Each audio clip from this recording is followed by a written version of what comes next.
Klausyk, Antanėlį, o gal būtų tau nesunku pamesti mane iki oro uosto, jau neužilgo man skrydis. Nu gerai. Jeigu nesunku, aišku. Gerai, pavešiu.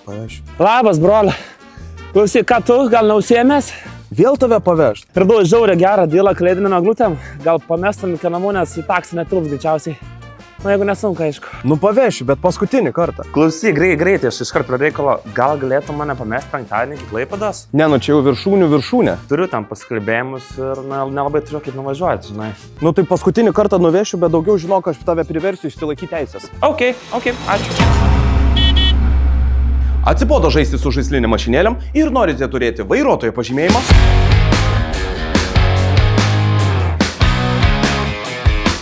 Prieš keletą savaičių aš pats asmeniškai išlaikiau iš pirmo karto teorijos egzaminą Regitroj. Ir RoboCat jums siūlo daugiau nei 1700 CAT testų. Aišku, kad visas kategorijas. Ir žinoma, Regitros egzaminą atitinkančius testus.